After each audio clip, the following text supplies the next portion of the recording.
नमस्कार दर्शकों, the hit show में आपका स्वागत है और आज हमारे मेहमान हैं भारतीय जनता पार्टी के युवा नेता गिरीश शर्मा जी। शर्मा जी, बहुत बहुत स्वागत है। नमस्कार। गिरीश शर्मा को मैं बहुत लंबे समय से जानता हूं। भोपाल की सियासत से लेकर मध्य प्रदेश में जहां जहां या देश में अवसर मिला वहां की राजनीति में क्या कुछ उन्होंने किया, किस तरह की यात्राएं नहीं, उन चीजों को थोड़ा बहुत मैं समझता हूं और इस बात को बहुत अच्छे से जानता हूं कि गिरीश शर्मा अपनी जिंदगी में एक जॉब के साथ तेज रफ्तार से प्रगति कर रहे थे, लेकिन राजनीति में हैं। आखिर क्यों हैं? गिरीश शर्मा के स्वभाव से परिचित हूं, बहुत स्पष्ट बोलते हैं और आप अगर सोशल मीडिया पर उनकी बातें सुनते होंगे तो ऐसा लगता है कि एक नेता नहीं बल्कि कोई संत बोल रहा है।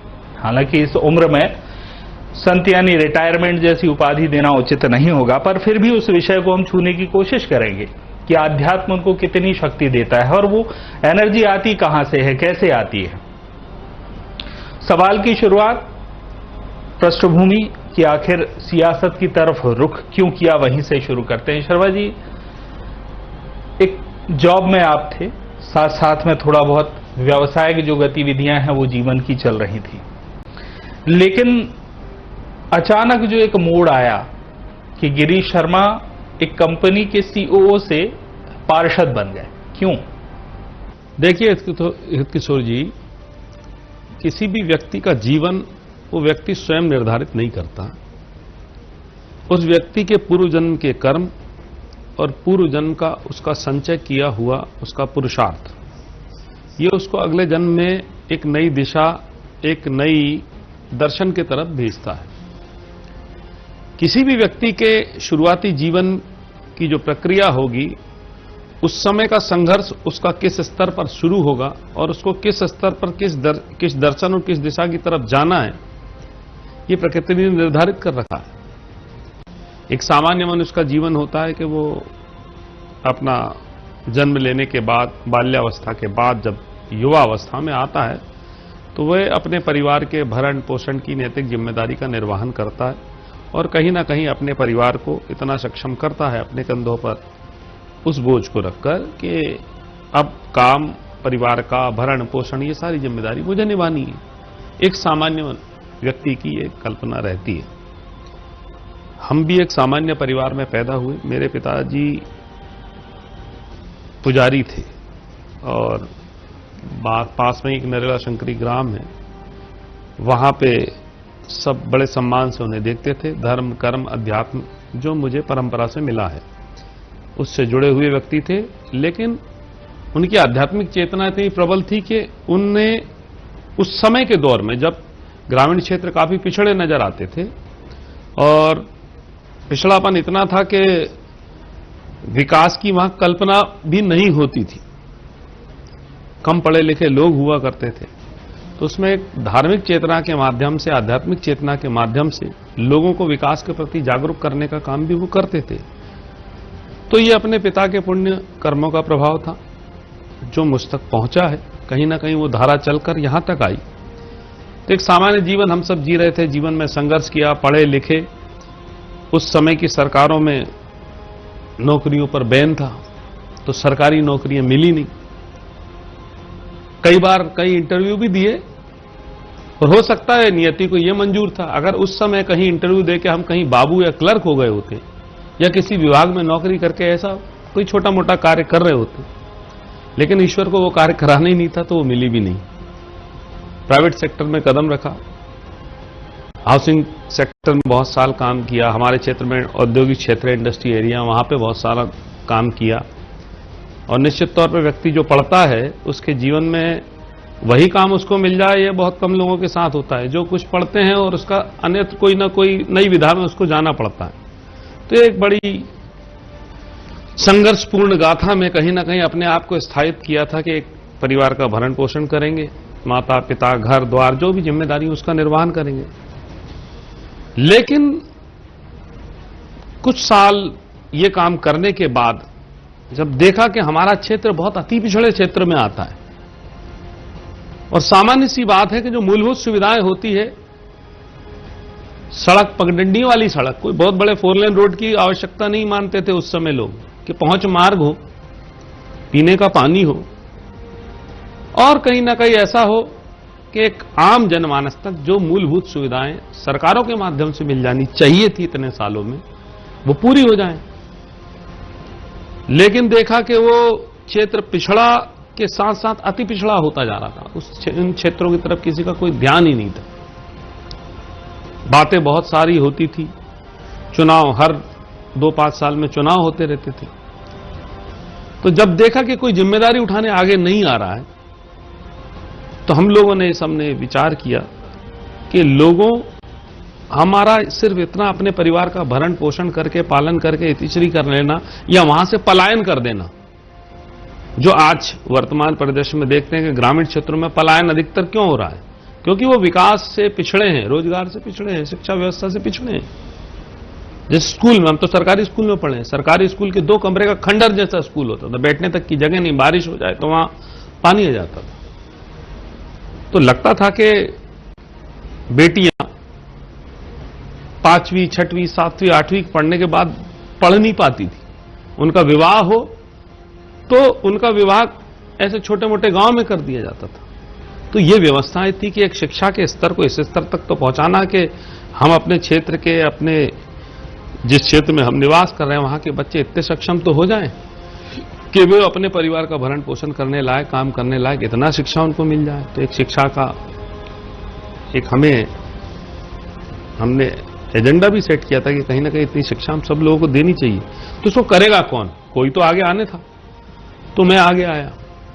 उस समय परिसीमन हुआ, परिसीमन होने के बाद कुछ नए वार्ड्स बने, और चूंकि नगर पालिका अधिनियम में आरक्षण की व्यवस्था है, तो भाग्य को वहां ले जाना था। तो भाग्य से हमारा क्षेत्र जो था, एक बड़ा क्षेत्र हुआ करता था, गैस पीड़ित क्षेत्र था उस जमाने का, बहुत बड़ा क्षेत्र होता था, करीब 50,000 वोटर उस जमाने में 50-50 हजार वोटर्स के वार्ड बने थे। तो उसमें ये हमारा जो क्षेत्र था, उसमें हम जहां रहते थे वो एरिया सामान्य में आया। तो लगा कि अपने को इस पिछड़े क्षेत्र के लिए कुछ करना है, इसको कुछ इतनी मूलभूत सुविधाएं उपलब्ध करानी है, और वो सुविधाएं बगैर शासन, बगैर सत्ता में जाए बगैर, वो पक्ष में हो विपक्ष में, इससे कोई फर्क नहीं पड़ता, लेकिन कहीं ना कहीं शासन तंत्र में, जिसको हम लोक तंत्र कहते हैं, जिसमें लोक आगे तंत्र पीछे, उस परिस्थिति में तंत्र आगे हो गया तो लोक का पता ही नहीं था, लोग कहां गए पता नहीं, उनके बारे में कोई सोचने वाला नहीं था। तो हमने एक बेड़ा उठाया और सभी मित्रों से बात की, क्योंकि पूर्ववत राजनीतिक बैकग्राउंड कॉलेज में रहा, एनएसयूआई में हम लोग उस समय जुड़े रहे, बहुत संघर्ष किया कॉलेज की स्टूडेंट पॉलिटिक्स में, सामाजिक रूप से पिता का क्षेत्र भी काफी सक्षम था। तो हम लोगों ने यह विचार किया कि इस लड़ाई को लड़ने खुद को स्वयं आगे आना पड़ेगा।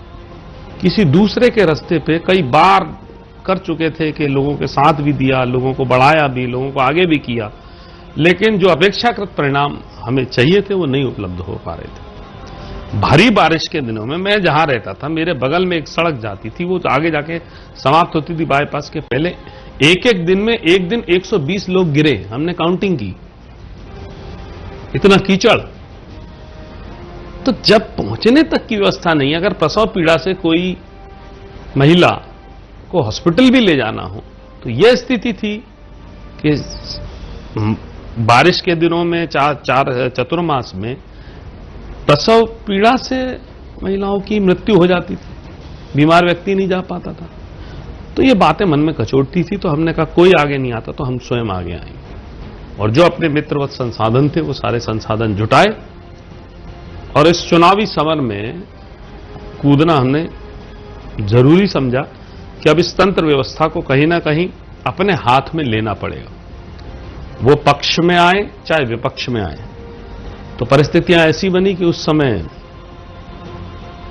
विपक्ष से चुनाव लड़ना पड़ा, जो आज का विपक्ष है, और सरकारें तो नहीं थी, लेकिन फिर भी हमें लगा कि हम अपनी आवाज को उस, जैसे मध्य प्रदेश की आवाज अगर विधान भवन तक पहुंचती है तो वो वहां गूंजती है, अगर शहर की आवाज इस नगर निगम के भवन तक पहुंचेगी तो उन गूंगे बहरे लोगों के कानों तक वो आवाज तो पहुंचाई जाए कि ये क्षेत्र भी विकास से पिछड़ा हुआ है, कहीं ना कहीं इसे भी विकास की दरकार है, और कहीं ना कहीं इस क्षेत्र को मुख्य धारा में लाना हमें चाहिए। तो ये बात हुई और ईश्वर ने उसमें साथ भी दिया। हनुमान जी महाराज की कृपा हुई, जिन्हें मैं अपना इष्ट मानता हूं। कवन सो काज कठिन जग माही, और जो नहीं होए तात तुम पाई। तो हमने एक इबारत लिखना शुरू की और जनता का आशीर्वाद मिला। विपरीत परिस्थितियों में चुनाव लड़ा। कांग्रेस से चुनाव लड़ा था पहला में, और चूंकि ये क्षेत्र वार्ड उस समय 62 हुआ करता था, आपको भी याद है।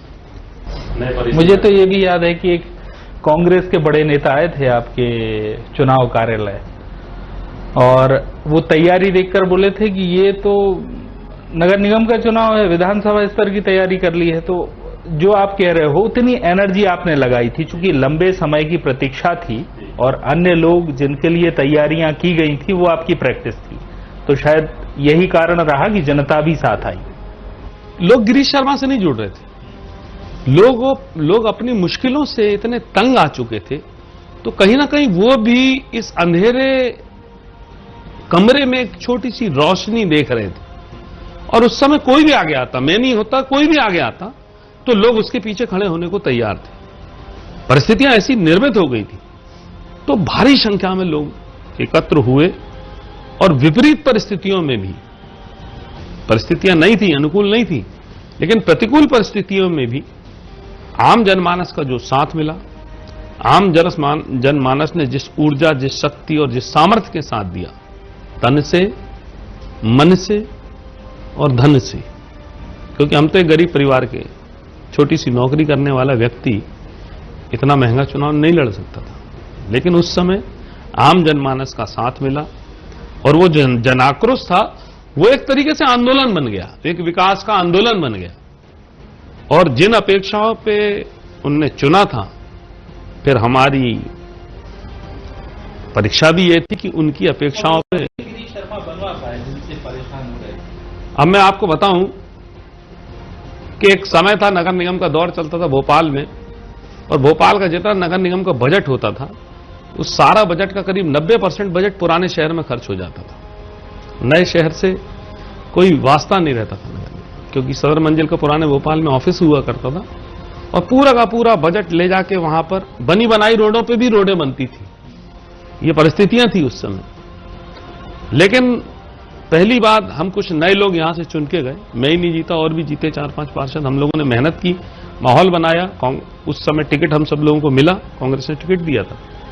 तो जो आवाज एक पढ़े लिखे व्यक्ति, जो आम जनमानस से जुड़े, जो सामान्य परिवार में रहने वाले लोग, वो व्यक्ति की मजबूरियों को समझते हैं। कि सारी मजबूरियों की आवाज मुखरता से उठाई हमने, और भोपाल शहर के कई बड़े निर्णयों में उस समय हम भागीदार बने। जो अच्छे निर्णय शहर के लिए होने चाहिए थे वो होने दिए, और जो नहीं होने चाहिए थे उनको अपने तर्कों से, अपने आम जन समर्थन से उन निर्णयों को रोका। और जो विकास का पहिया जो वहां से पुराने शहर में जाकर अटक गया था, कहीं ना कहीं उस विकास के रथ को लेकर हम इस भेल क्षेत्र में लेके आए। और उस समय सबसे पहले सबसे बड़ी जरूरत थी, क्योंकि ये नया बसता हुआ क्षेत्र है। नए बसते हुए क्षेत्र में नई नई कॉलोनियां डेवलप हो रही थी। मिनाल जैसी कॉलोनियां शुरुआती दौर में थी, और भी कई सौ कॉलोनियां थी।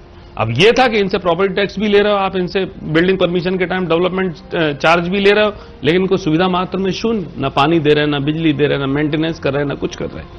तो पहली बार हम लोगों ने ये आंदोलन छेड़ा था कि कहीं ना कहीं इनका क्या कसूर, जो अपने टैक्स से पूरे भोपाल को पालने का काम करते हैं। आज भी नए भोपाल के क्षेत्र से जो प्रॉपर्टी टैक्स मिलता है, उससे भोपाल नगर निगम चलती है। करीब 70% हिस्सेदारी इस टैक्स की है। तो जो आज नारा लगता है कि जिसकी जैसी संख्या भारी उसकी इतनी हिस्सेदारी, तो हमारी पैसों की संख्या ज्यादा थी। तो हमने कहा नहीं, ऐसा नहीं चलेगा, इस क्षेत्र को अब आपको डेवलपमेंट देना पड़ेगा। तो उस क्षेत्र में लड़के लाए, झगड़ के लाए, मना कर लाए, लेकिन इस क्षेत्र में हम लोगों ने सबसे पहले जो जर्जर सड़कें थी, मास्टर प्लान की जो रोड है, जिनके हते पते नहीं थे, जिन पर अतिक्रमण थे, वो चीजों को हमने लाना शुरू किया। और वो हमारा प्रतिफल मिला कि एक क्षेत्र में विकास की एक नई अवधारणा जन्म लेती नजर आई। और आज आप देखेंगे कि भोपाल शहर के जितने बड़े विकसित क्षेत्र दिख रहे हैं, उस क्षेत्र को टक्कर हमारा क्षेत्र दे रहा है। ये उसी विकास का परिणाम है, ये उसी एक सवाल यहाँ है, चूंकि विकास कार्य जो है वो हम अगर सरकार की कल्पना करते हैं तो अगर सत्ता यानी पक्ष जो है वो मायने रखता है तो विपक्ष भी उतना ही मायने रखता है। विकास के लिए समन्वय की जरूरत है। बहुत सारे राज्य देश में ऐसे हैं जहां के नेता विकास के लिए एक साथ खड़े हो जाते हैं। ये स्थिति गिरीश शर्मा की तो दिखती थी, चूंकि बाबूलाल गौर से बार बार मिलना और मंत्रियों से मिलना, भले ही हम पार्षद हैं, हमारी सीमित की 50,000 की एक आबादी है, इतनी कॉलोनियां हैं, यहीं तक सीमित रहना है, लेकिन वहां के लिए काम करवाना, उसके प्रयास करना। अब राजनीति में वो स्थिति नहीं दिखती है। अब तो ये दिखता है कि आरोप लगाओ और एक तरफ खड़े हो जाओ, भाई हमारी तो सरकार ही नहीं। हाँ, उनमें जो जनप्रतिनिधि इस तरीके से काम कर रहे हैं निश्चित तौर पर वो राजनीति के लायक ही नहीं। कायदे की बात है कि अगर आप अपनी आवाज को सलीके से कहोगे तो वो सुनी जाएगी, लेकिन वो सलीका आपको आना चाहिए, क्योंकि जो तंत्र इस पूरे सिस्टम को चलाता है, अगर उस तंत्र तक आपने अपनी आवाज से, अपनी चोट से, अपने ज्ञान से उन तक ये पहुंचा दिए कि अगर तुमने हमारे काम में कुछ अड़ंगा डाला तो तुम्हें भी अपनी खैर मनानी पड़ेगी, तो इतना ज्ञान आपके पास होना चाहिए। और दूसरी बात है कि पिछड़ा क्षेत्र था, नया क्षेत्र था, नौकरी पेशा लोग थे, कुछ बीएचएल के लोग थे, कुछ इधर के लोग थे, तो वो ज्यादा उम्मीद तो रखते थे, लेकिन वो अपनी आवाज कहां कहें, उनके पास ये दिशा नहीं थी। तो उस समय सत्ता के जो कर्णधार लोग थे उन तक वो आवाज भी नहीं पहुंचती थी। तो जैसे अब छोटी सी बात करो कि एक स्कूल है बीएचएल में, एकमात्र हायर सेकेंडरी स्कूल हुआ करता था महात्मा गांधी, इसके आसपास लाखों लाख लोग बस गए, गरीब क्षेत्र बच गए, करीब 100 झुग्गी क्षेत्र बच गए, तो दूसरा स्कूल नहीं बना हायर सेकेंडरी। तो जो प्राइमरी या मिडिल स्कूल हुआ करते थे, मैं तो सारी बच्चियों को लेकर चला गया ना। अर्चना चिटनिस जी उस समय शिक्षा मंत्री हुआ कर दी, बाबूलाल गौर जी हमारे यहां मंत्री थे, विधायक भी थे, तो उनसे बोला कि साहब ये स्कूल का उन्नयन करवा। बिल्डिंग बनाने की बात आई तो शिक्षा उपकर था, शिक्षा उपकर की राशि ही खर्च नहीं होती थी, जो करोड़ों करोड़ रुपए में रजिस्ट्री में 2% इनकम टैक्स में भी शिक्षा उपकर कटता है, ये कितना पैसा होता है। तो इतना शिक्षा उपकर आने के बाद अगर शहर में, वार्डों में एक हायर सेकेंडरी स्कूल की जो दरकार है वही पूरी ना कर पाओ, तो जो जनता से टैक्स वसूला जा रहा है वो जा कहां रहा है। तो पहली बार हमने शिक्षा उपकर की राशि को विधिवत उपयोग किया और उसको एक बड़ी राशि के रूप में एक बड़ा स्कूल की बिल्डिंग वहां सैंक्शन कराई थी, और इसके बाद वो 8 तक था, उसके बाद उसको 10th किया, अर्चना चिटनिस जी से निवेदन किया, फिर उसको हायर सेकेंडरी की आज वहां 4 से 5,000 बच्चे पढ़ रहे हैं। तो ये तो प्रयास की बात है, अगर आप अपना प्रयास ईमानदारी से करोगे तो उसका परिणाम मिलेगा। यही बात अगर आप प्रयास ही नहीं करोगे और सिर्फ अपना दुखड़ा शासन, तंत्र, प्रशासन इन पर फोड़कर खुश हो जाते हो, तो ये आपकी एक पारी तक सीमित रहेगा, दूसरी तीसरी पारी आप खेलने लायक नहीं। बिल्कुल, कांग्रेस ने आपको दूसरी पारी का अवसर भी दिया, विधानसभा चुनाव गोविंदपुरा से लड़ाया। आज स्थिति देखते हैं तो मन में एक प्रश्न सहसा उठता है, पार्षद भी कांग्रेस ने बनाया और विधानसभा विधायक बनाने का प्रयास भी कांग्रेस ने ही किया, लेकिन गिरीश शर्मा कांग्रेस में नहीं है, भारतीय जनता पार्टी में। जरूरी या मजबूरी? ना तो जरूरी था ना मजबूरी था, दोनों परिस्थितियों का आकलन करना पड़ेगा।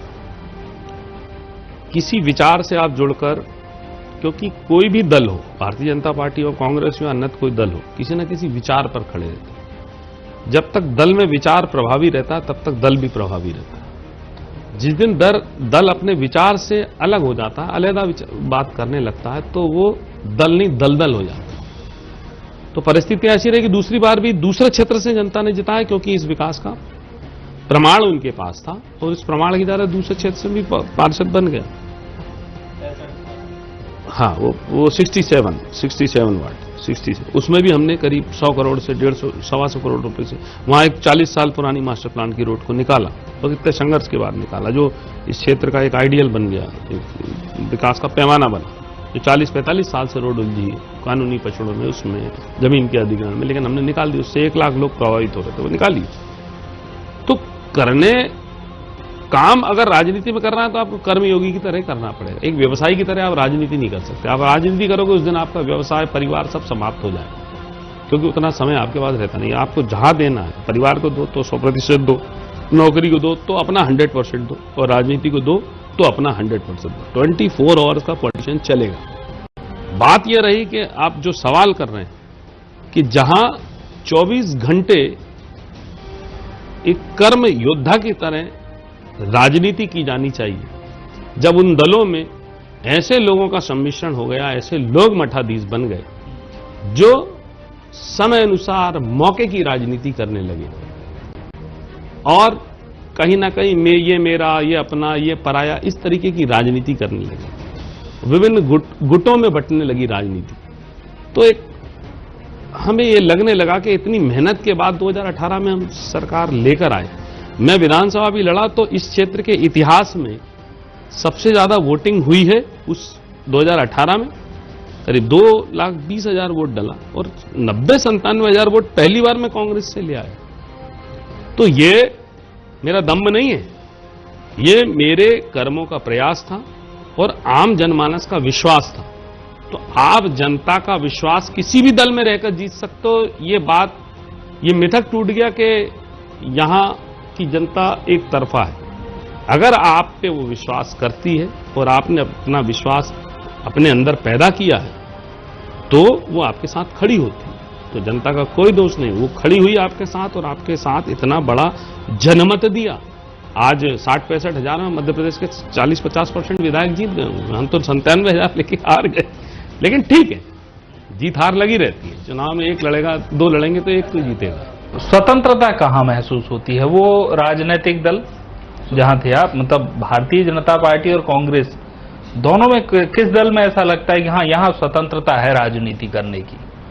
आम जनमानस के मत के अनुसार जो अब देख रहे हैं दोनों दलों की जो दलीय व्यवस्था है, उसमें व्यक्ति को अपनी बात अपने विवेक से, अपने स्वार्थ को पीछे हटकर कहीं भी किसी दल में रखोगे तो आप स्वतंत्र हो। जहां आपके स्वार्थ आपसे बड़े हो जाएं तो आप वहां भी परतंत्र हो और यहां भी परतंत्र। एक निष्पक्षता रखनी पड़ेगी, एक पारदर्शिता रखनी पड़ेगी, एक समन्वय भी रखना पड़ेगा। जो व्यक्ति अपने को संस्थान से बड़ा मानने लगे तो संस्थान भी छोटा हो जाता है और व्यक्ति का तो अस्तित्व समाप्त हो जाता है। तो व्यक्ति संस्थान नहीं है, संस्थान बड़ा, उससे आपकी पहचान।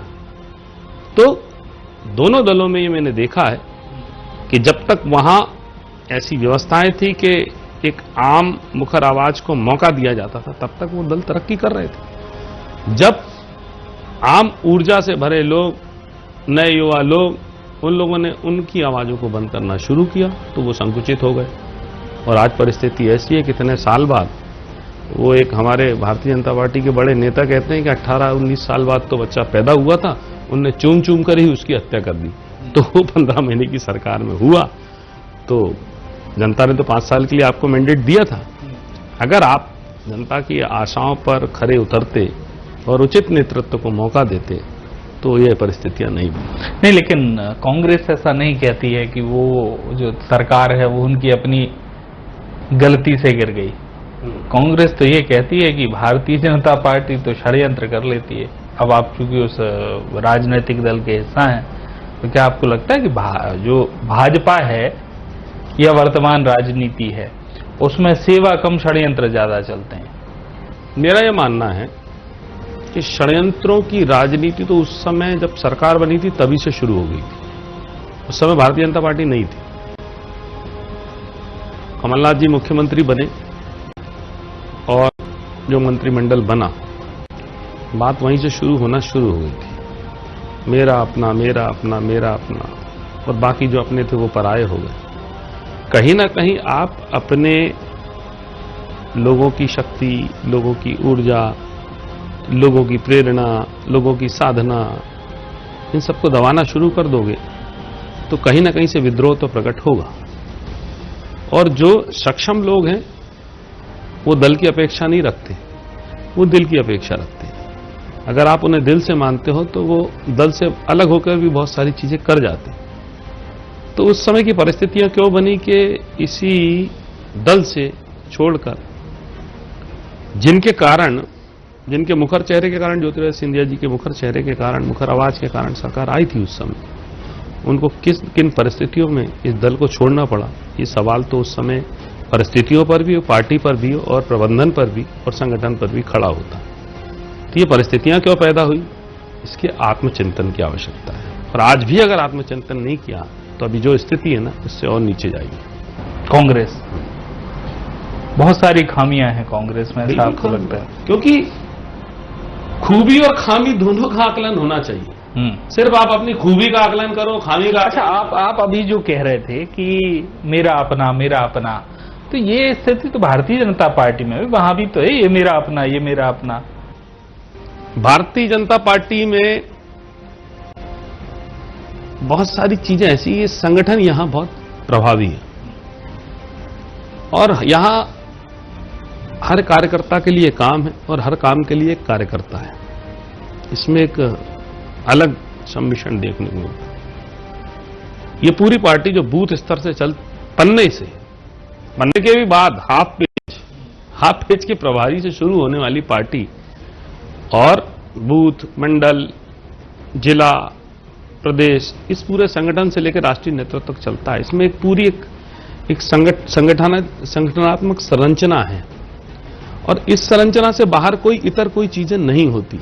मेरे को ऐसा लगता है, क्योंकि आप 4-5 साल तो मुझे भी यहां हो गए काम करते देखते, तो लगभग यहां जितने भी भारतीय जनता पार्टी के दल में जो कार्यकर्ता हैं, ये मैं विश्वास से कह सकता हूं कि हर कार्यकर्ता के लिए कोई ना कोई जिम्मेदारी तय है और उस जिम्मेदारी का निर्वहन अगर वो ईमानदारी से करता है तो इसी देश ने देखा है कि एक चाय की दुकान चलाते तक, एक प्रदेश का नेतृत्व करते तक, एक संगठन का नेतृत्व करते तक माननीय प्रधानमंत्री नरेंद्र मोदी जी इस देश में इतने सालों से सत्ता के सर्वोच्च शिखर पर पदासीन है। तो एक आम व्यक्ति इस स्तर तक पहुंच सकता है।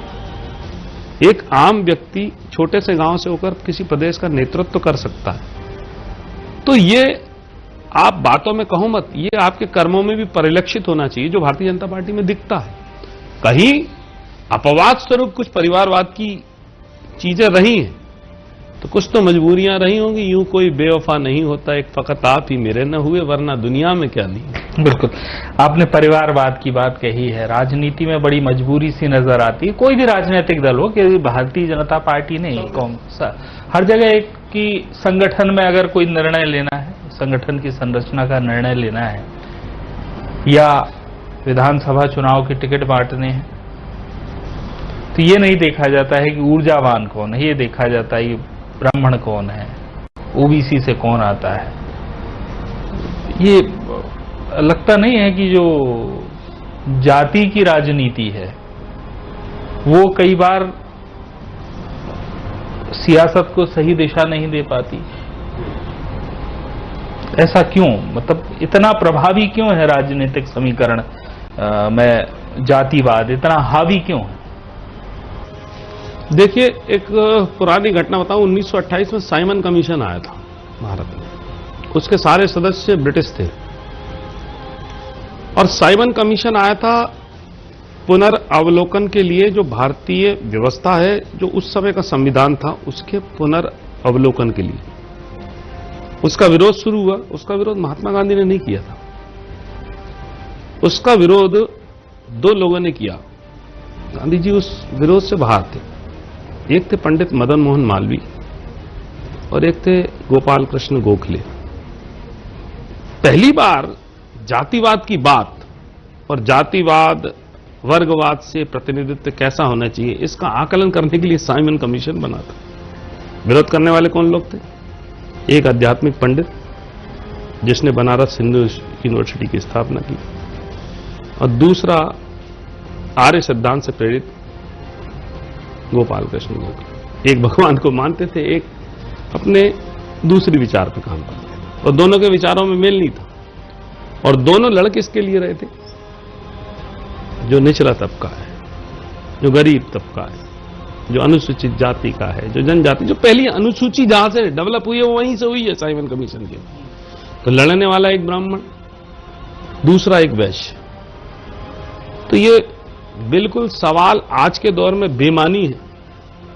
जातिगत जाति व्यवस्था ने आज जो जाति जाति का राग आलाप रहे हैं, वर्तमान दौर में जो भारत विभिन्न भाषाओं, विभिन्न प्रांतों में हर 40 किलोमीटर के बाद वेशभूषा सब परिवर्तित हो जाती है, कि देश ऐसा नहीं मानता। उस समय के लोग ने जो स्वतंत्रता आंदोलन का नेतृत्व किया, मुझे लगता है कि वो उच्च जाति के थे उस समय अधिकतर लोग, लेकिन आम जनमानस उनके साथ खड़ा हुआ।